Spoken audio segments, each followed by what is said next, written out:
Bon, alors aujourd'hui pour l'amorçage on a prévu quelque chose d'un petit peu lourd hein, parce qu'on voulait amener beaucoup de carpes sur le coup et notamment les sélectionner un petit peu. Donc on a, bon, j'ai préparé un petit peu d'amorce, donc ça c'est la Crunchy Bets Pellets, donc une amorce assez riche en farine de poisson qui travaille très vite, hein, qui est relativement collante mais qui travaille super bien sur le fond. Donc ça va être important. Et ici, voilà ce qu'on va utiliser aujourd'hui. Donc c'est un mélange de 4 pellets, 4 diamètres de pellets différents. Et on a 2 pellets qui sont en double, enfin ça va faire une double diffusion puisqu'on a des pellets qui vont se diffuser rapidement et d'autres de façon beaucoup plus lente. Donc ce qui permettra sur le fond d'avoir quelque chose de très attrayant, mais quelque chose qui va aussi rester. Donc qui va continuer à alimenter le poisson. Donc on va partir sur des amorçages très lourds, donc on va utiliser des grosses cages d'amorçage. Donc on en met un petit peu dans le mélange d'amorce. Hein. Voilà. On va mélanger le tout. Et je vais vous montrer un petit peu. Et voilà. Donc là, voilà ce qu'on va utiliser aujourd'hui. Ça, on va l'envoyer dans l'eau. Et 5, 6, 7 cages à peu près. On va vraiment faire un beau tapis et vraiment on va sélectionner les poissons.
Voilà, bah pour réaliser cette petite pêche là, c'est sympa. Bon, bah, j'ai utilisé toujours la canne, une de mes préférées hein, pour pêcher aux méthodes. Donc c'est la Supra Feeder en 11 pieds. Donc une canne très souple, une action assez progressive, voire parabolique sur les beaux poissons. On a quand même une belle réserve de puissance. Et c'est l'essentiel pour pêcher des carpes comme ça, pour pouvoir les maîtriser un minimum. Hein. Au niveau du moulinet, bah, le Supra Feeder. Hein. Donc moulinet très polyvalent, hein, que ce soit pour la cage, pour le méthode.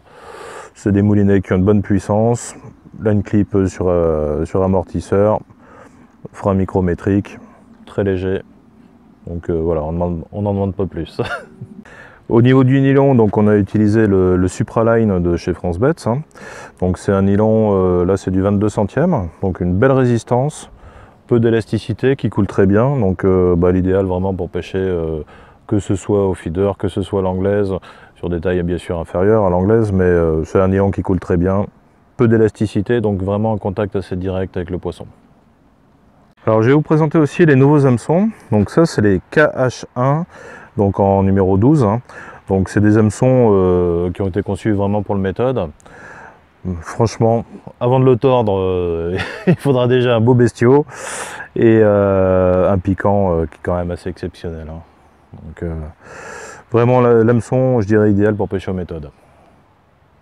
Voilà, je vais vous montrer un petit peu les éches qu'on a utilisées aujourd'hui. Donc on a des dumbbells artificiels jaunes et rouges, donc qui sont en 8 mm, ils existent également en 10 mm. C'est des produits qui sont parfumés à cœur, hein. Donc en fait, on n'a pas besoin de les booster plus que ça. On peut évidemment si on veut, hein, mais l'odeur vous la garderez tout au long de la partie de pêche sans souci. Au niveau de la texture, donc on est sur quelque chose qui se rapproche le plus du naturel. Donc si on prend vraiment la texture du dumbbell, on est quand même sur quelque chose de pas mal, donc un petit peu plus dur que les maïs par exemple, qui eux vont se rapprocher davantage de la texture du maïs, hein. Et donc on a vraiment des beaux produits, et des produits qui sortent un petit peu de l'ordinaire, puisqu'on a du bleu et du noir. Donc ces produits-là, vous ne les trouverez pas partout, hein, déjà. Et il y aura quelques nouveautés en plus, notamment au niveau des maïs, très prochainement, hein. Donc pour montrer l'efficacité de ces produits, déjà ça fait quand même pas mal d'années que France Bet fabrique des appâts artificiels, donc ça doit faire 3-4 ans à peu près, et c'est pour ça qu'on arrive, voilà, sur des textures qui sont quand même assez proches du naturel, hein. Et notamment le fait de parfumer à cœur aussi, qui est très important. Quant au résultat, il parle de lui-même, hein. Aujourd'hui on fait 69 carpes, on doit faire à peu près 250 kg. Donc c'est quand même pas mal, même si c'est un carpodrome. Voilà, je pense que quand on a des bons produits, on est capable de faire des scores comme ça. Voilà, je vous dis au revoir, à bientôt.